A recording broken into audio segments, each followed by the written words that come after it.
আজকের পর্তুগালের প্রধান সংবাদ তারিখ 5 মে 2026। আজকের প্রধান সংবাদ নিয়ে আপনাদের সামনে উপস্থিত হয়েছি আমি। চলুন জেনে নেওয়া যাক পর্তুগালের সর্বশেষ গুরুত্বপূর্ণ আপডেট। নাগরিকত্ব আইন পরিবর্তনের আভাস। পর্তুগালের নাগরিকত্ব আইন সংশোধন নিয়ে চলমান আলোচনায় নতুন দিক উঠে এসেছে। প্রস্তাব অনুযায়ী নাগরিকত্ব পাওয়ার সময়সীমা বৃদ্ধি এবং কিছু শর্ত আরও কঠোর করার পরিকল্পনা বিবেচনায় রয়েছে। এই পরিবর্তন সম্ভাব্যভাবে নতুন আবেদনকারীদের ওপর প্রভাব ফেলতে পারে। ইমিগ্রেশন প্রক্রিয়া ধীরগতির চ্যালেঞ্জ।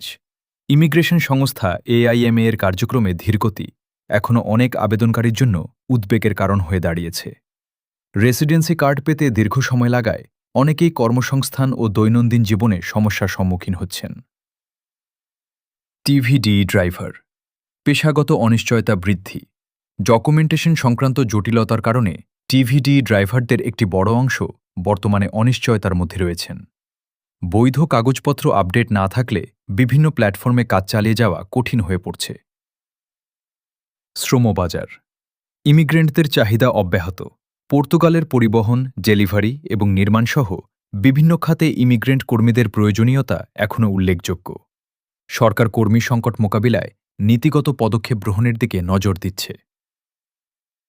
ট্রাফিক আপডেট রাজধানীতে চাপ বৃদ্ধি। রাজধানী লিসবনে আজ সকাল থেকে যানজট স্বাভাবিকের তুলনায় কিছুটা বেশি লক্ষ্য করা গেছে। নির্মাণ কাজ ও আংশিক সড়ক সংস্কারের কারণে কয়েকটি গুরুত্বপূর্ণ রুটে ধীরগতি দেখা যাচ্ছে। চালকদের বিকল্প রুট ব্যবহারের পরামর্শ দেওয়া হয়েছে। ইমিগ্রেন্ট ও ড্রাইভারদের জন্য গুরুত্বপূর্ণ পরামর্শ। সকল প্রয়োজনীয় ডকুমেন্ট হালনাগাদ রাখুন। অফিসিয়াল পোর্টাল ও ইমেল নিয়মিত পর্যবেক্ষণ করুন। কর্মক্ষেত্রে বৈধতা নিশ্চিত করুন। অননুমোদিত বা ভুয়া মাধ্যম থেকে দূরে থাকুন।